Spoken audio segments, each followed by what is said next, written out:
ግን ሞቱን አልሞቱም። እሱ ራሱ እግዚአብሔር ሞታቸውን እንደተቀበለ መጽሐፍ ቅዱስ እንደሚል ነው የተረዳነው። ከልጆች ጋርም ያወራን የቆየነውና ምናልባት ሰፋ ያለ ሐሳብ ይህን ልዩ ሐሳብም ካለ ለመቀበል ዝግጁ ነኝ ቲቸር። ኦኬ ስለዚህ እነሱ ቅጣቱን አልተቀበሉትም፣ ነገር ግን ቅጣቱን የተቀበለው ኢየሱስ ክርስቶስ ነው። በሰዓቱ ትሞታላችሁ ብሏቸውም ያልሞቱት ለዛ ነው። አዎ ኦኬ እሺ ምስጋና ሐሳብ አለ አለ እሺ ኦኬ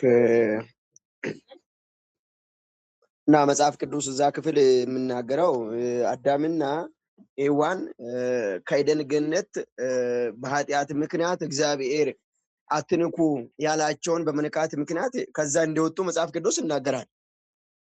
ኦኬ ያንን ማነው የእግዚአብሔርን ትእዛዝ በመጣሳቸው ምክንያት ባክግራውንዱን ስናጠና ከእግዚአብሔር ፊት ከገነት እንደኮበለሉ ነው። እግዚአብሔርም ይህንን በበላችሁ ጊዜው ሞትን ትሞታላችሁ ብለው የእግዚአብሔር ዕውቀቱ እና የእግዚአብሔር የሉዓላዊነቱ እንትን እኛ መርምረን ስለማንጨርስ ቅጣቱን እንደተቀበሉ ነው የምናገረው። በእምነት ቅጣቱን 100% ተቀብለዋል። ለምን? ከዛ በፊት ኤደን ገነት ውስጥ አዳም እንዲያበጃው ከዛ ያለው እንዲጠቀም እንደ ጥበቃ ሆኖ ኖሮ ከዛ ሁሉ እንዲጠቀም ነው ትእዛዝ ተሰጠው።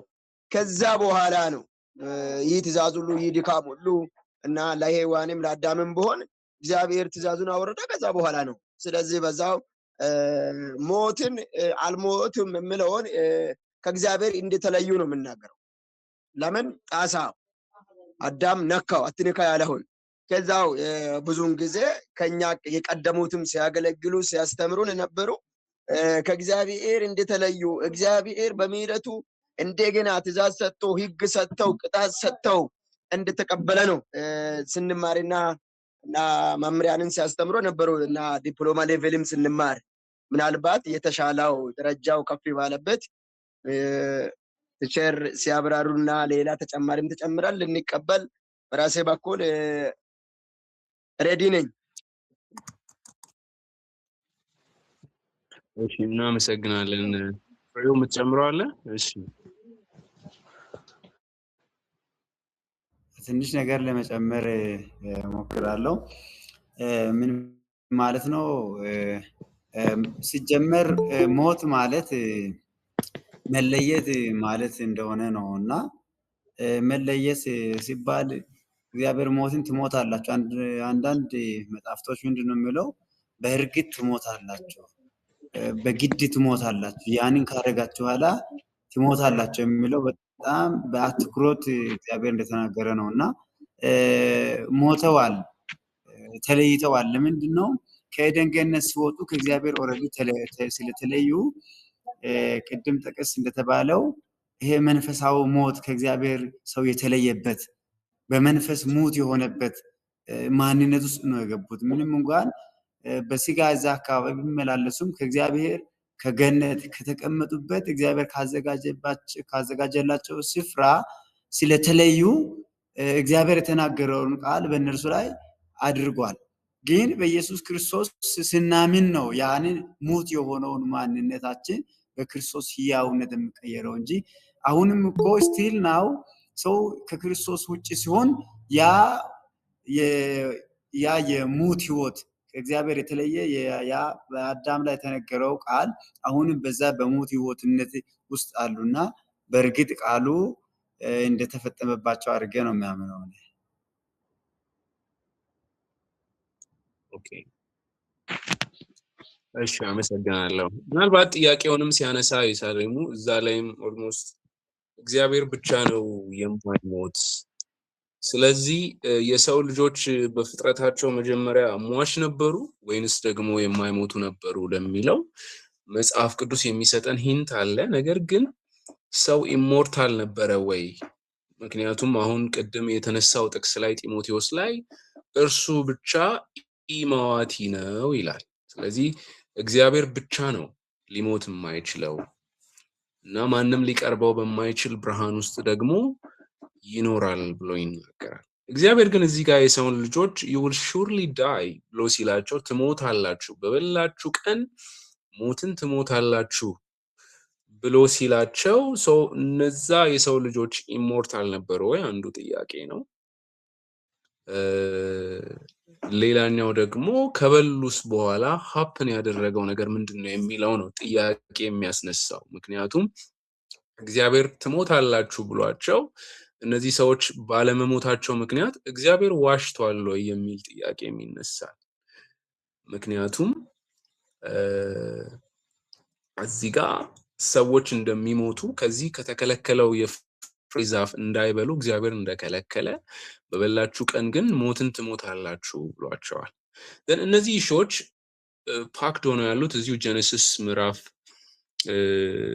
1:27 ላይ እዚሁ ላይ ነው። 2:17 ላይ ይሄኛው መምህራችን ፕሮፌሰር ክሬክተር ማርሎዊ እንት ሲለን እነዚህ ሶስት ኢሹዎች ያነሳበት ፓወርፖይንት ነው ከሱ ያገኘሁት ነው። ይሄንን እሱ እንትን ያለበትን ወይና እሱ የሂብሪው ጄኔቲቭ ኢንተርፕሪቴሽኑን እና የኢቪል ጉድ ኤንድ ባድ እና ዴዝ የሚለውን ጄኔቲቭ ኮንስትራክትስ አለው ኦፍ የሚለው you will when you eat the tree of the knowledge of good and evil የሚል ሐሳብ አለው እዚህ ላይ እና የሂብሪውን ኢንተርፕሪቴሽን እና የሰብትዋጀንቱን ኮምፔር አድርጎ ኦፍ የሚባል ወርድ ሂብሪው ላይ የለም። ስለዚህ ከየት ነው የመጣው? the tree of the knowledge of good and evil ምናምን የሚለውን እሱ ላይ ነው summarize ያደረገው። so how do we interpret these genetic constructs and do we understand evil ሚለው ራአ ሚለው ዕብራይስጥ ተርሙ እንዴት ነው አንደርስታንድ የምናደርገው? ምክንያቱም አሁን ያለው አንደርስታንዲንግ እና የዛኔ የነበረው ይለያያል። good and bad and certainly you will die surely die የሚለው is what kind of certain days was intended የሚለውን እዚህ ላይ እንትን ብሏል። so the tree of the Hebrew word እዚህ ጋር attributive almost Hebrew language ስታጠኑ ነው ይሄኛው exegesis ላይ ስለሆነ እቺኛውን ፓርት ጃምፕ ልበልላችሁ። የattributive genitive-ን ሪፕሬዘንት የሚያደርገው ይሄ ጄኔቲቭ ኮንስትራክት በሁለት ናውኖች መካከል ነው ያለው። ትሪ አለ፣ ናውሌጅ አለ። so they are both nouns, tree and knowledge.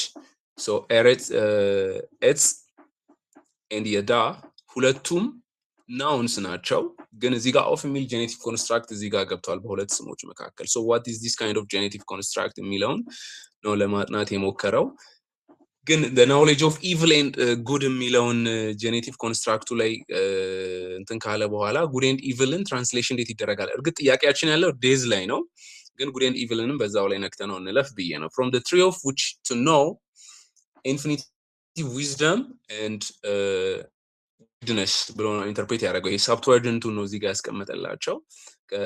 አስቀምጦ ከሰብትዋጀንቱን ሊትራሊ ትራንስሌት ሲደረግ wisdom and wickedness የሚለው the ancient Egypt using Greek left this literal. If it is taken as a merism, this was done in commentary, not in translation. So by 1st century CE, literal interpretation was unpopular in the Jewish midrash or pesher or allegory were favored. So this explained how and why the New Testament, the Old Testament out of context. Sometimes New Testament uses the Old Testament out of the context of that narration or the chapter because of this midrash, pesher, and allegory. These translations or hermeneutical approaches were famous and widely used in the first century Jewish community, and also Jesus himself and also the apostles in the first century interpreters use midrash or pesher Jewish interpretation types.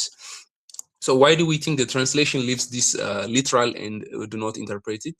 He questions this, the good and the evil. So evil ሲል የዕብራይስጡ ምንድነው የሚለው ራአ የሚለው ወርድና አሁን evil የሚለው ሐሳብ ግንኙነታቸው ምንድነው? ከኛ አንዳንዱ ሆነ ብሏል እግዚአብሔር ምኑን በማወቅ መልካሙንና ክፉውን በማወቅ ይላል። So in Hebrew the opposite of the word good is bad. Yes, መልካሙንና ክፉውን ይላል። ስለዚህ ሂብሩን ተርም ላይ ብንሄድ ጉድ ለሚለው ኦፖዚት ተርሙ ባድ ነው።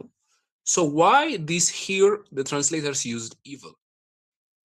What's evil? in current usage አሁን በዚህ ሰዓት evil የሚለውን evil ምንድነው ብለን ብናስረዳ ብዙ ጊዜ ለምሳሌ የሆነ ነገር evil ነው ለማለት አንድ spiritual connection እናያለን ሁለተኛ ለምሳሌ አሁን human evil ነው ሆሎኮስትን evil ነው አይደለም እንለው የአይሁዶችን ግድያ በጀርመን የተደረገውን የሰቆቃ it's evil እንላለን አሁን በሱናሚ አደጋ ሰዎች ወደ 14000 ሰዎች ሲሞቱ በሱናሚ እና በሌሎች የሃሪኬን በሚባለው ዊንድ እነዚህንም evil ነው የሚለው አሁን ጊዜ ያለው ዩዜጁ ይሄ ነው evil የሚለውን እና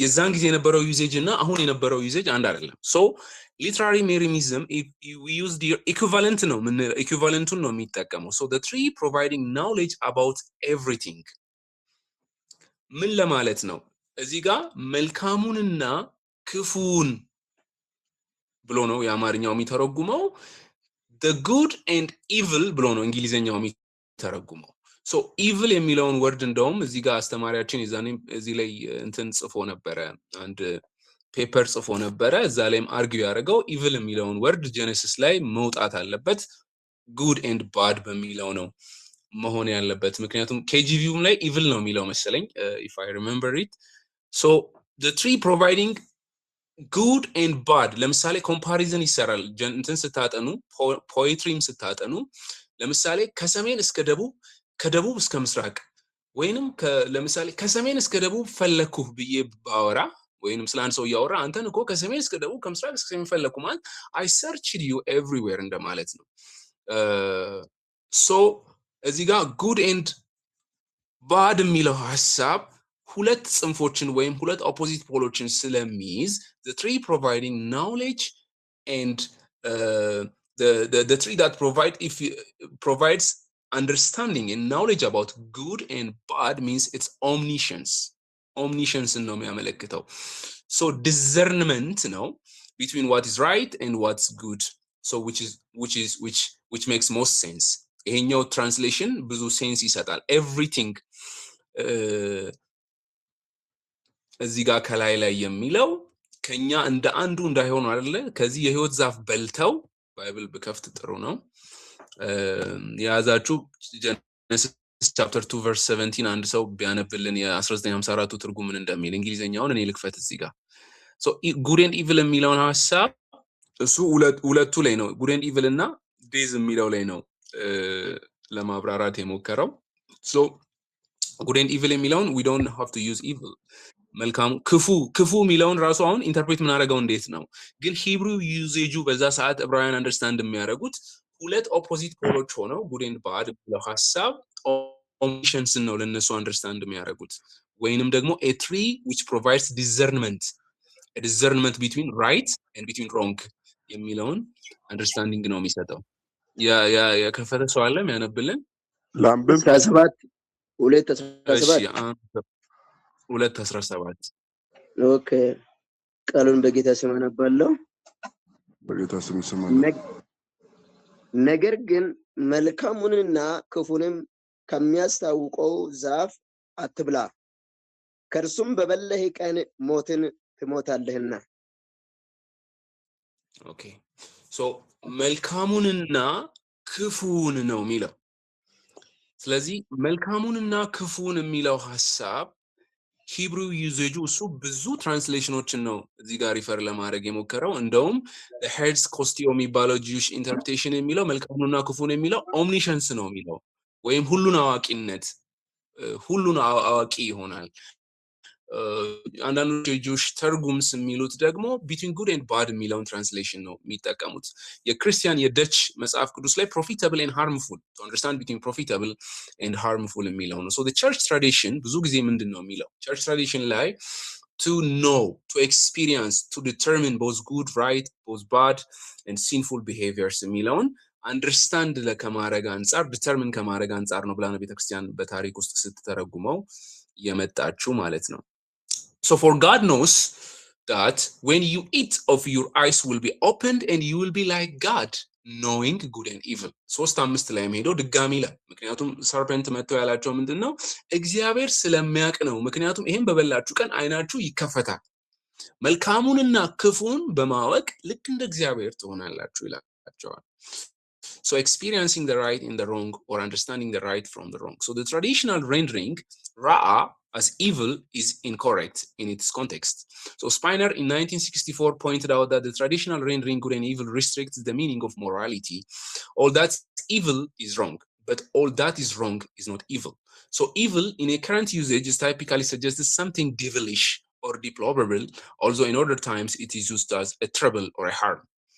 So he argued here that ra'a cannot be translated as evil, it must be translated as bad. His argument is this. What's about you surely die?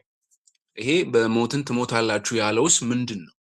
The sure days, the swift and the sure days. How was Adam able to understand the word die? Because when God said, when you eat from this fruit, you will surely die on the day you eat. በበላ ቀን ትሞታለህ ስላለው አዳም ይህን እንዴት ነው አንደርስታንድ ያደረገው? እንዴት ነው አዳም አንደርስታንድ እንዲያደርግ እግዚአብሔር የጠበቀው?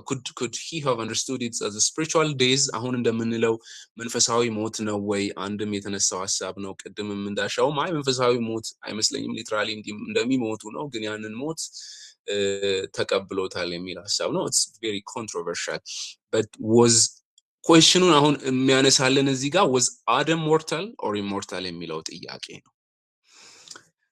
Adam didn't die except eventually, naturally. አዳም የሞተው ድንገት አይደለም አይደለ? በእድሜ አርጅቶ ነው አይደለ ሞተ የሚለው መጽሐፍ ቅዱስ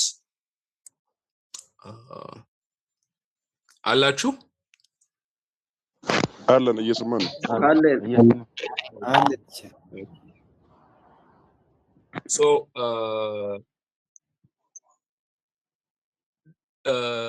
በጊዜ ሂደት ውስጥ አዳም እንደሞተ we understand through natural days እንደሞተ ነው የምናውቀው። So days will come earlier than formally projected. So days is now deserved because God said, when you eat from on this day, you will surely die. So days is used as a frighten the humans into submission. So the immediate days was intended, but God was merciful. ብዙ ጊዜ immortality የአዳም ኢሞርታል ነበረ ወይ ሞርታልስ ነበረ ወይ የሚለው ሐሳብ ያንን ዲተርሚን ያደርግልናል። ምክንያቱም እግዚአብሔር ሰውን ከምድር አፈር አበጀው የህይወትን እስትንፋስ እፍ አለበት ነው የሚለው። የህይወትን እስትንፋስ እፍ አለበት ነው የሚለው። እግዚአብሔር ብቻ ነው የማይሞት ብሎ መጽሐፍ ቅዱስ እስካለ ድረስ አዳም ኢሞርታል ነበረ ብለን አርጊው ለማድረግ ትንሽ አስቸጋሪ ሊሆን ይችላል። ክፍሉስ ግን እዚህ ጋር ምንድነው የሚለው? አሁን ሞት ስንል days is a ceasing to exist, yeah. So you will cease to exist. But when we say we explain days, sometimes we explain it from the context of broken relationship or a separation from the source, from God. So minds are broken because of the link is broken. We are separated from God. Because that's why in Ephesians it says we will dead because of our transgressions or because of our transgression. ሁላችንም በበደላችንና በኃጢአታችን ምክንያት ሙታን ነበርን ይላል። የራእይ መጽሐፍ ላይም በዚህ ትንሣኤ የድለኞች የሆኑ ሰዎች they will not be hurted on the second days በሁለተኛው ሞት አይጎዱም ብሎ ይላል። ስለዚህ ሁለተኛው ሞት የሚለው አለ መጽሐፍ ቅዱስ። So days is as a spiritual unplug. The immediate result, for example, if you think a lamp, ለምሳሌ መብራትን ብታዩ, if you pull the plug from the light, it goes immediately. ከሶርሱ ከምንጩ ያንን መብራት ዲስኮኔክት ብታረጉት ወዲያው ነው የሚጠፋው። But the lamp is still there and the bulb is still there, but it is not giving light.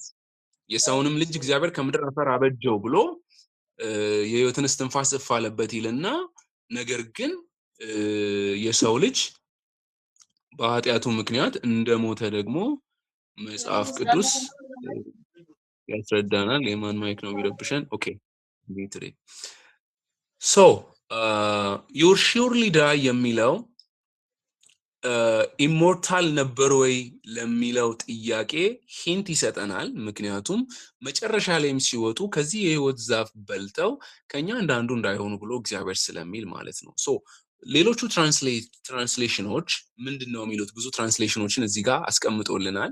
ሶ vulgate ወይም ድዋይ ትራንስሌሽን ለሚለው for in what day soever thou shall eat of it thou shall die the days ይላል። GPS የጂውሽ ፐብሊኬሽን ሶሳይቲ ባይብል ነው።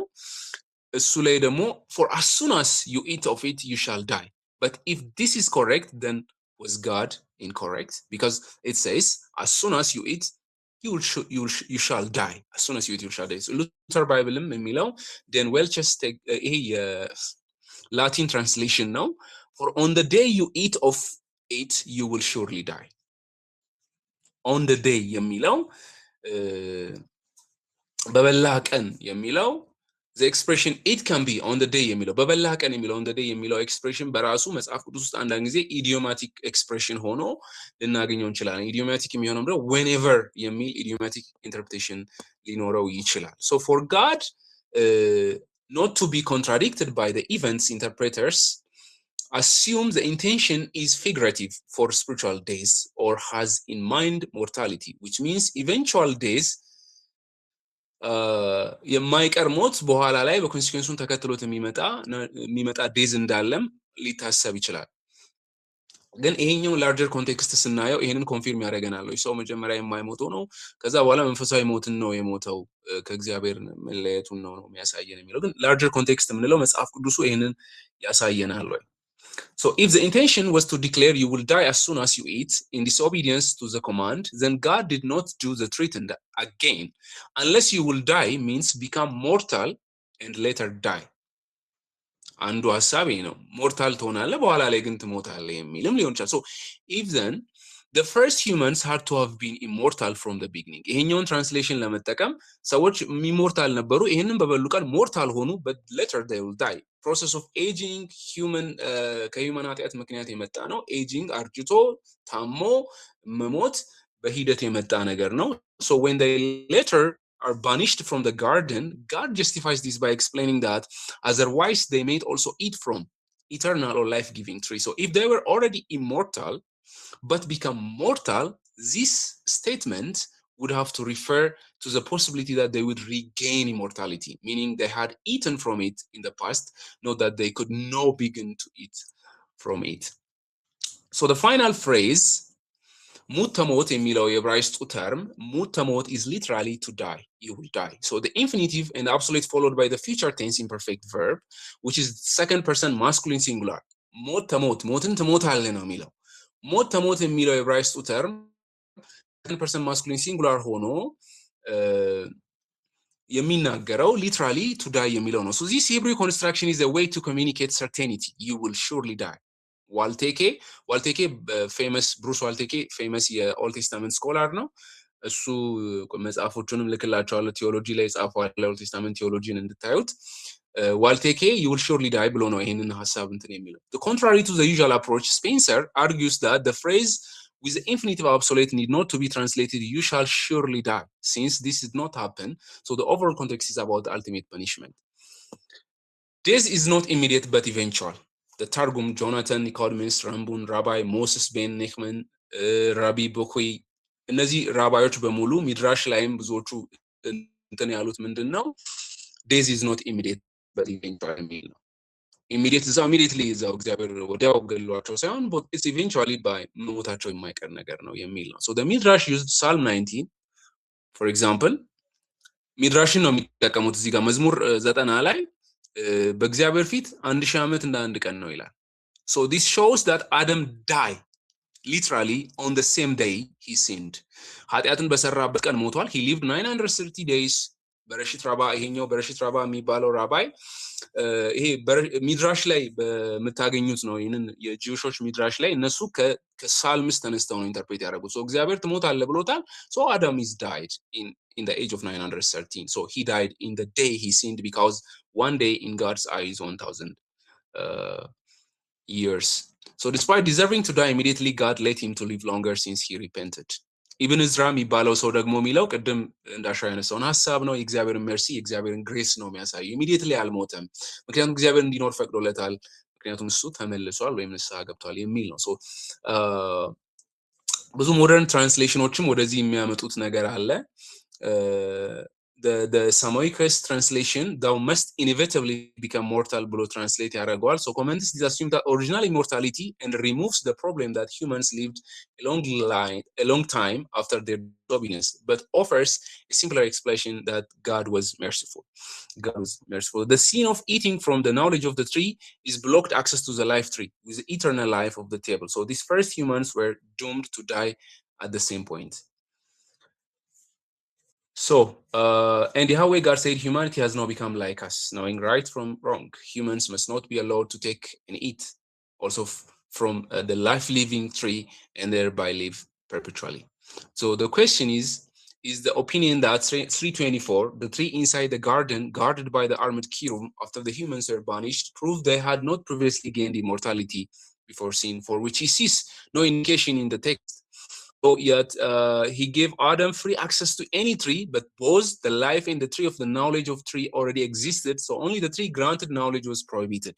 Why would he right away and his partner later not have taken advantage of the fruit that would grant immortality? እነሱ የማይሞቱ ቢሆኑና ኢሞርታሊቲን የሚሰጣቸው ቢሆን ምክንያቱም ኢሞርታሊቲን የሚከለክለውን ዛፍ እንደኛ እንዳይሆኑ ለዘላለም እንዳይኖሩ የከለከለውን ዛፍ እዛው ነበረ መብላት ይችሉ ነበረ ለምን ያንን የእውቀትን ዛፍ በሉ ከዛ በኋላ ይሄኛው ምክንያቱም ይሄ ዘላለም ህይወትን የሚሰጣቸውን ዘላለማዊነት የሚሰጣቸው ስለሆነ መጀመሪያ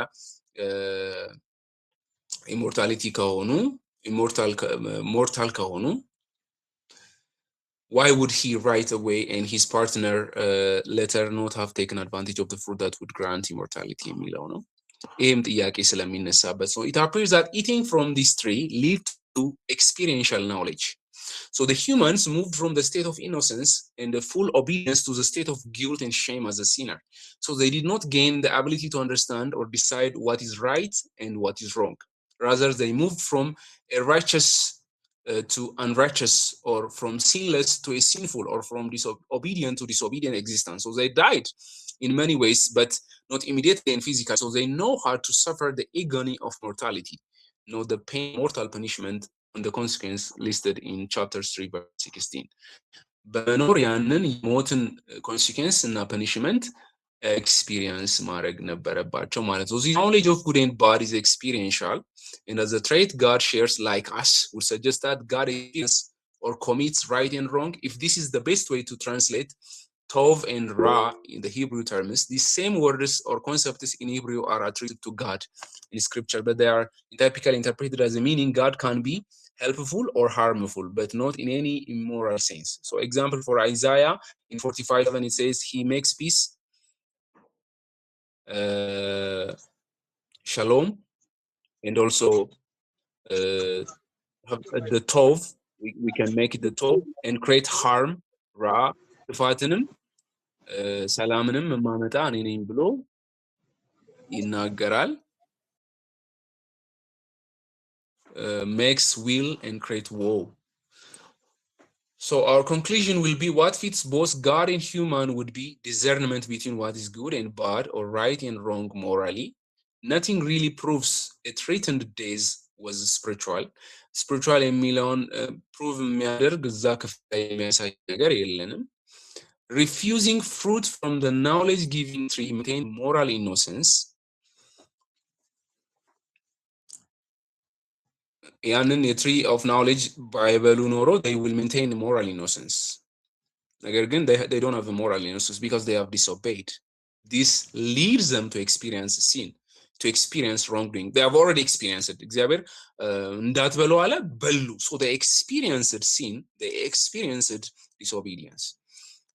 ያንን ባይበሉ ኖሮ they maintain their moral innocence. And the third final thing, Adam was not created immortal, but he was mortal in chapter 2 verse 7. So access to the life-giving tree maintained life. When later this tree was not accessible, then humans would eventually die physically. So ምን እንደማለት ነው? ያንን የህይወትን ዛፍ እግዚአብሔር እንዳይበላ አዳምን ከልክሎታል ማለት አዳም originally ሞርታል ነበር ወይንም ሞዋቲ ነበር። ምክንያቱም መጽሐፍ ቅዱስ አስረግጦ ጢሞቴዎስ ላይ እርሱ ብቻ ኢሞዋቲ ነው እስካለ ድረስ እግዚአብሔር ብቻ የማይሞት ነው ካለ የሰው ልጅ በፍጥረቱ ሟች ነው ሲሰራም ሲፈጠርም የሚሞት ነው። ነገር ግን ያንን ህይወት ሜንቴን የሚያደርገው በዛ የህይወት ዛፍ ነው።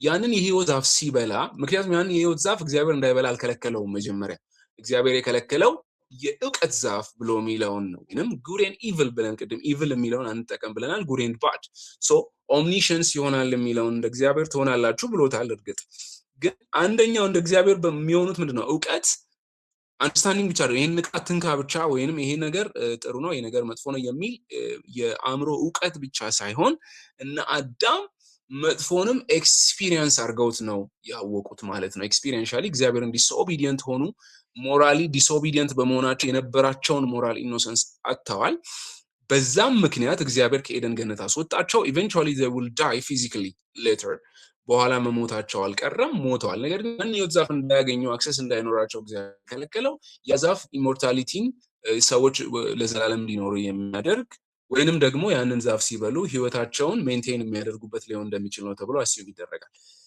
እንግዲህ ይሄ ነው የዛን ጊዜ ቀርቦልን የነበረው አርጊውመንት ግን በብዛት ጉድ እና ባድ ሚለው ለና ሞት ኢሞርታሊቲ በሚለው ሐሳብ ላይ ነው ብዙ የቀረበው ማለት ነው so days is not only physical decay days is also spiritual because Ephesians mentioned that but physical decay is a gradual result so God the preserver of all things in Nehemiah says when we remove the link between God and humans will die like a lamp think of a lamp will be darkened when Adam and Eve sinned the link the Holy Spirit the intimacy with God was removed they are no longer with God because they have experientially see the immorality so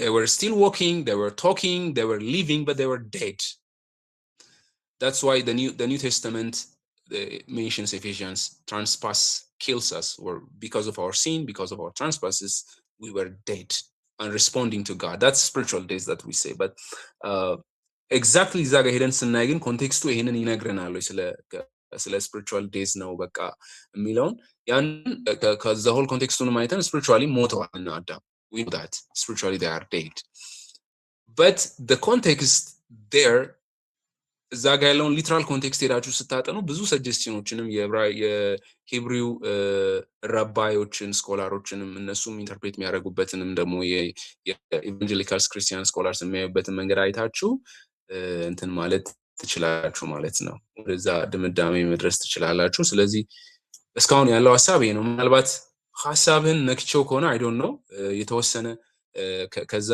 ሐሳብ ተነስቼ ነው ለመንካት almost ሐሳቡ ላይ ዲፕ ዳይቭ ሳናረግበት just like ዳሰሳ አድርገን ለማየት ነው የሞከርነው ምናልባት በደም ካልተመለሰ ሐሳቡም ድጋሚም ማንሳት እንችላለን ጥያቄም ካላችሁ አሁን ማንሳት ይቻላል ክላሱን ብንቀጥል ሶሪ ቲቸር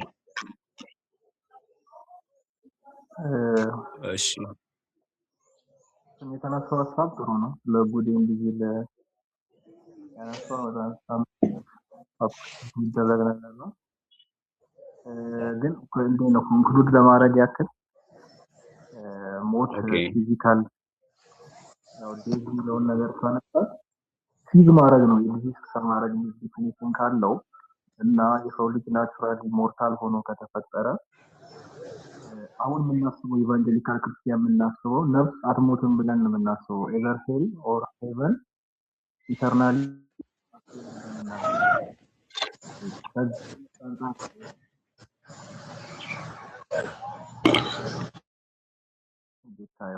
ኦኬ ያው ዋና ጥያቄ እሱ ነበረ ግን እንደ መንደርደሪያ በጣም እኔ ደስ ብሎኛል የተነሳው ነገር በጣም ኦኬ ቴንክ ዩ እሺ ኖርማሊ እዛ ጋር ሄደን ያነሳንበትን ሐሳብ የጄኔሲስን ኮንቴክስት ነው ሆነስትሊ ለመጠበቅ የሞከር ነው ጄኔሲስ የሚያወራውን ሐሳብ እና ደግሞ ጢሞቴዎስን ካነሳው ሐሳብ ጋር መታረቅ መቻል አለበት ጢሞቴዎስ ላይ የሚለው ሐሳብ ጄኔሲስ ላይ የሚለው ሐሳብ ሁለቱ መጣጣም መቻል አለባቸው የሚለው ነው ሞት ሲል ግን መጽሐፍ ቅዱስ ቅድም እንዳልነው spiritual days አለ the first days የሚለው አለ and the second days the permanent result የሚለው ነው so the Bible describes this final state of removing the link between God and human as the second days በሁለተኛው ሞት አይጎዳም የሚለው የሰው ልጆች they will live for eternity ሴስ ሊዩስም ይላል ወይ ጭራቅ ሆነው ይኖራሉ ወይ መልአክ ሆነው ይኖራሉ ይላል የሰው ልጆች ለዘላለም ይኖራሉ እዚህ ጋር ጀነሲስ ላይ የሚያወራውም ፊዚካሊ ዛጋ ባላቸው ፊዚካል ኤግዚስተንስ ከእግዚአብሔር ጋር ባላቸው ኢንቲሜሲ ለዘላለም ከእግዚአብሔር ጋር መኖርና ከእግዚአብሔር ተለይቶ መኖርን ነው እግዚአብሔር ከዛ አስወጥቷቸዋል ፊዚካሊ ዛ ክፍል ላይ ሄዶ ኮንቴክስቱ ላይ የሚያወራው ፊዚካሊ ስለመሞታቸው ነው ሶ ያንን ነው ሶርት አውት ለማድረግ የሞከሩት ሞቷል ኢቭን በእግዚአብሔር ፊት አንድ ቀን እንደ 1000 ዓመት ነው ስለዚህ 1000 ዓመት አዳም ኖሯል ስለዚህ በቀኑ ነው የሞተው የሚል አርጊውመንት ውስጥም የተገባው ሊትራሊ እግዚአጋ የሚለው ሐሳብ ምንድነው የሚለው ነው ግን ስፒሪቹዋል ዴዝ የሚል ኮንሰፕት አለ መጽሐፍ ቅዱስ ውስጥ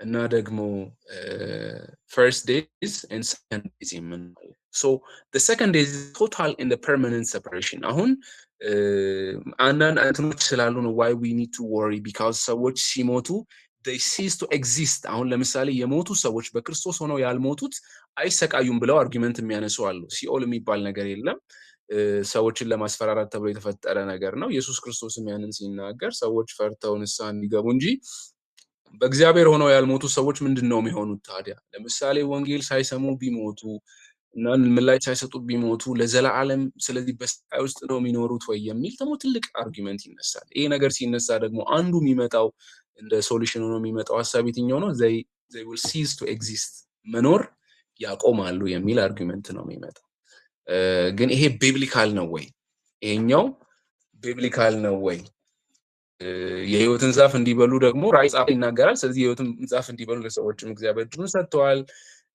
ሁለተኛው ሞት ብሎ የሚለውም is a total permanent separation ነው ከእግዚአብሔር ፕሬዘንስ ከእግዚአብሔር ጉድነስ ከእግዚአብሔር ጋር ከሚኖር ህይወት ቶታሊ ሰፓሬት ማድረግ ነው ሶ የመጀመሪያው ሞት the soul lives ነፍስ መንፈስ መንፈሳችን ስጋችንን ትቶ የሚሄድበት ነው but the second is permanently being removed from God's environment which is an unapproachable light mentioned in 2 Timothy so cease to exist የሚለው ኮንሰፕት ሌላ ከራካሪ ኢሹ ነው ግን ቢብሊካል ኤቪደንስ አለ ነው ሰዎች ከሞቱ በኋላ they will cease to exist አንዱ ሰዎች ሲሞቱ ከሞቱ በኋላ በክርስቶስ ሆነው የሞቱት ለዘላለም ይኖራሉ በክርስቶስ ያልሆኑት ግን they will cease to exist መኖርን ያቆማሉ የሚል ነው ይሄ የማይንድ ረፍት የተወሰነ ይሰጣል ስለዚህ አሁን የምናቃቸው ሰዎች በጣም በጌታ ሳይሆኑ ግን የሞቱ ጓደኞቻችን ቢሆኑ ሰዎች እነሱ እየተሰቃዩኛ በሰማይ ደስ ይለናል ወይ ምናምን የሚል አርጊውመንት ይነሳና so they will cease to exist ልክ እንስሳቶች እንደሚሆኑት they will cease to exist የሚል አርጊውመንት ነው የሚነሳው but is it biblical የሚል biblical evidence አለ ወይ እሱ ትንሽ ጊዜ ይወስድብናል እዛ ላይ ሄደን ማየት ይኖርብናል ግን ጀነራሊ እኛ ኢቫንጀሊካልስ የምናምነው ሰዎች በሁለተኛው ሞት አይጎዳም ብሎ የሚለው የእግዚአብሔር ቃል ሰው ነፍስና ስጋው ከተለየ በኋላ ፐርማነንትሊ ከእግዚአብሔር ስለመለየት ነው የዘላለም ሞት የዘላለም ህይወት የሚባል ነገር አለ ሰዎች ለዘላለም ደግሞ በስቃይ ይኖራሉ ለዘላለም ደግሞ ከእግዚአብሔር ጋር በሰላም ይኖራሉ ሁለቱ ሐሳቦች ኒው ቴስታመንት ላይ በደንብ ኤክስፕሌን ተደርገዋል ኦልድ ቴስታመንት ላይ እዚህ ጋር ስንመጣ ግን እነዚህ ሐሳቦችን እዚህ ጋር አምጥተን አዳምና የሔዋን እንት ላይ አምጥተን ፎርስ አድርገን ማስገባት አይኖርብንም ኤክሴጀቲካል አናሊሲስ ሰርተን ክፍሉ የሚለውን ብቻ እንላለን ስለ ዘላለም ሞት ስለ ዘላለም ህይወት ሌሎች የኦልድ ቴስታመንት መጽሐፍት ይናገራሉ ጀነሲስ ብቻ ሳይሆን ወደ ሌላ ስንሄድ ሳልምስ ላይ ኢዮብ መጽሐፍ ላይም ስንሄድ ስለ ትንሳኤ ስለ ሁለተኛው ሞትም ከእግዚአብሔር ስለመለየትም ስለ ሲኦልም ስለ ከእግዚአብሔር ጋር አብሮ ስለመኖርም የሚናገሩ ክፍሎች አሉ እነሱን ማየት እንችላለን ግን as a whole ግን ምናምነው ሁለተኛ ሞት እንዳለ ነው ሰዎች ደግሞ ለዘላለም እንደሚኖሩ ነው ምናምነው ግን they will cease to exist የሚለው መኖርን ያቆማሉ ለሚለው ኢሞርታል ነበሩ ሲፈጠሩ የሚለውን ሐሳብ ብቻ ይዘን እዛ ድምዳሜ ላይ መድረሱ ትንሽ አስቸጋሪ ሊሆን ይችላል የሰው ልጅ ግን ሲፈጠር ፊዚካል ሞርታሊቲ ነበረው ፊዚካል ሞርታሊቲ ማለት ሰውነቱ ሊሞት በሚችል አይነት ሁኔታ ውስጥ ሰውነቱን ነው ሜንቴን የሚያደርገው ከሚለው አንፃር ብናየው ብዬ ነው እሺ ሐሳብ አለ የጆን ስቶትን ታውቀዋለህ እሱን አስተያየት ነበር ትንሽ ኮስችን እንዳደረገ ያደረገኝ ይሄ ከህይወት ወርዶ እንዳይበላና ለዘላለም ሕያው ሆኖ እንዳይኖር ለዘላለም ሕያው ሆኖ እንዳይኖር ለዘላለም ሕያው ሆኖ መኖርን ፊዛ ለማድረግን እንዳይሰጠው ነው እና ይሄ ኢተርናል ኮንሽስ ሰፈሪንግም ሆነ አናይሌሽን እዛ ሀሳብ ላይ ከመድረሳችን በፊት መጀመሪያ ይሄ አናይሌት የሚያደርገውን ይሁን ሰው ኢተርናሊ ኮንሽስ የሆነ ሰፈሪንግም ያለው ሰው መጀመሪያ ኢተርናሊ ፊት ሳያደርግ ኤግዚስት ማድረግ አለበት የለበትም የሚለው ፋውንዴሽን ላይ ነው መጨረሻው ዶክትሪን ነው ስለዛ ከፋይናል ዲስትራክሽን አንፃር አናይሌት ያደርጋል ወይ ኢተርናሊ ኮንሽስ ሰፈሪንግ አለው ከሚለው ከዛ በፊት አንድ እንትን እንድናውቅ የጠየቅኩህ ኢተርናሊ ኤግዚስት ማያደርግ ከሆነ ቤዚካሊ ከበኔት አናነሳውም ያ ኢተርናል ኮንሽስ ሰፈሪንጉን ማለት ነው ፊዝ የሚያደርግ ፍጥረት ከሆነ ግን አሁን ያነሳውን ለዘላለም ሕያው ሆኖ እንዳይኖር እና እግዚአብሔር ብቻ የማይሞት ነው ከፊዚካል ዴዝ አንጻር ከፊዚካል መቀጠል አንጻር ያወራው እሱ ያሳምነኛል በደንብ ግን ትንሽ ስትሮንግ የሆነ አርጊመንት ያነሳል ጆን ስቶት እና ወይ እሱንም ሌላ ጊዜ ማየት ይችላል ለዛ የጠየቅኩ አንድ አርቲክል ሰሞኑን አይቼ ነበር እንጂ አርጊውም እያረኩኝ አይደለም እንዴት ታየዋለህ ለማለት ያ ቴንክ ዩ አይ እኔም የሌላው ሰው አርጊመንት ጭምር ለማንሳት የሞከርኩት ምናልባት እንትኑን ላክልኝ ፔፐሩ ካለ ሊዮና ከዛም ሌላም ጊዜ ዲስከስ እናደርጋለን ምክንያቱም ክሪቲካል ኢሹ ስለሆነ ለዛ ነው ክላሱ ላይ ይሄን ናይል ታይም ሰተን ልናየው የሞከርነው ኤኒዌይስ ሊዮና የጆን ስቶትን ስላላነበብኩት የጆን ስቶትን እንትኑ ካለ ላክልኝ ሃርድ ኮፒ ከሆነ ግን ጀስት እንትኑን ብቻ ላክልኝ እኔ ራሴ ፈልጌ ያገኘዋለሁ ወደ ክላሳችን እንሄዳለን መጽሐፍ አይደለም 2 3 4 ፔጅ ቢሆን አርቲክል ናት ለክል ኦኬ እሺ ቴንክ ዩ ኦኬ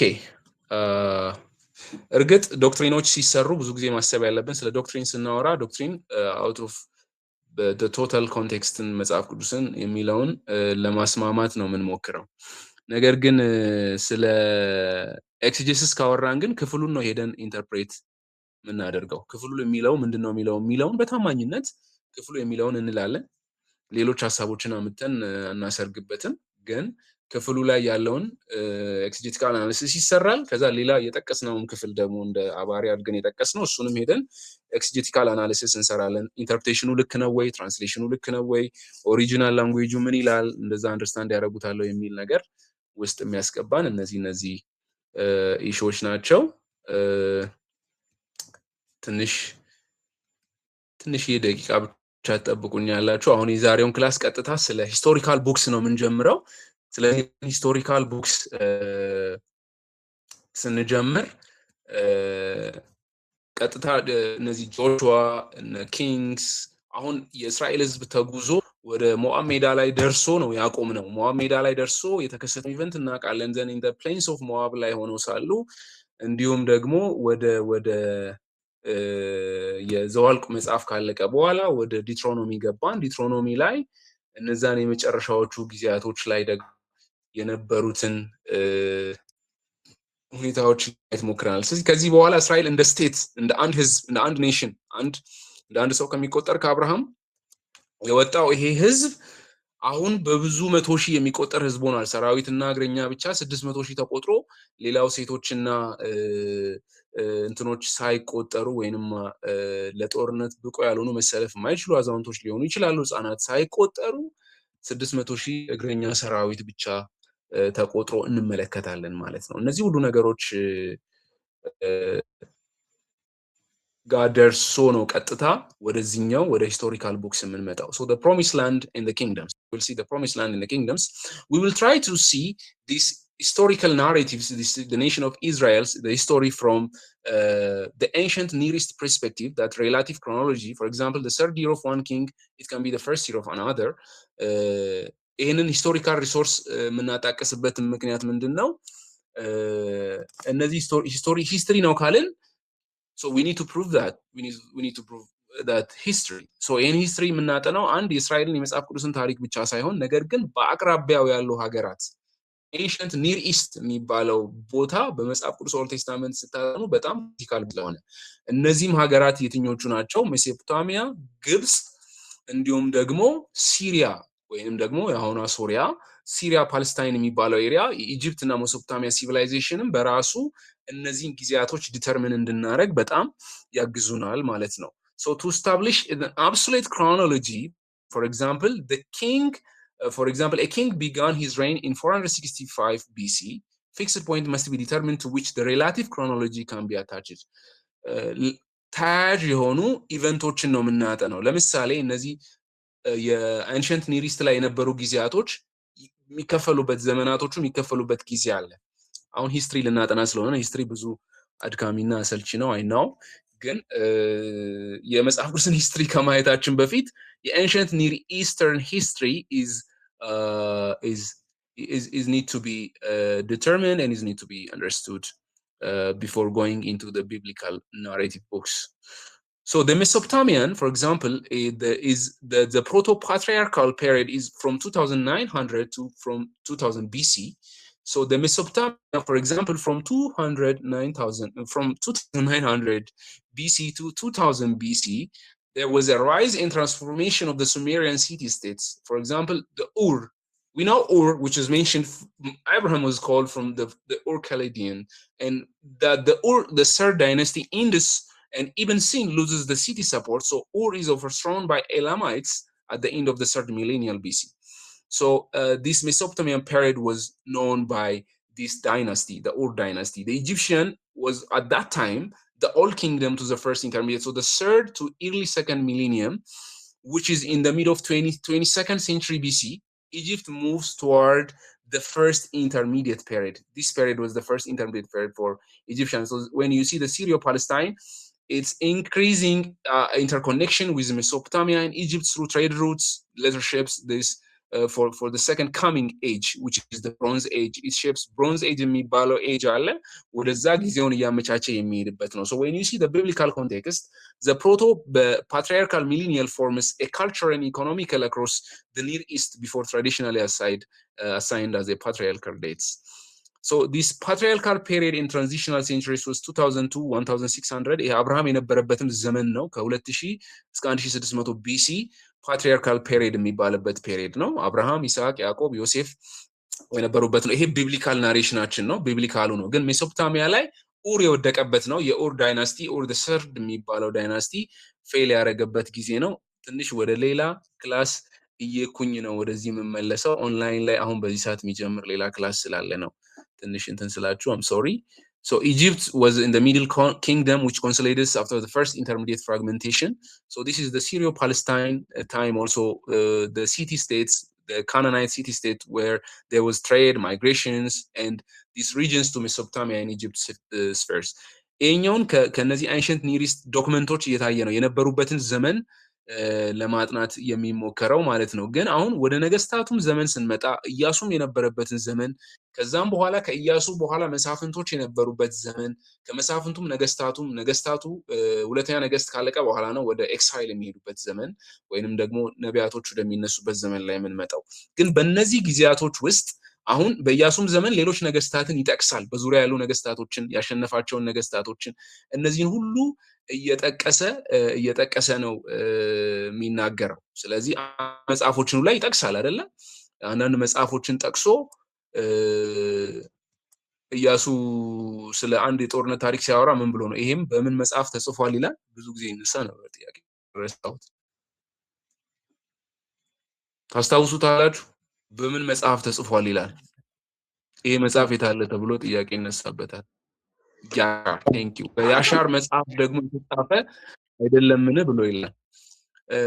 የአሻር መጽሐፍን ይጠቅሳል እና ነገሥት መጽሐፍ ላይም ስትሄዱ መሳፍንት መጽሐፍ ላይም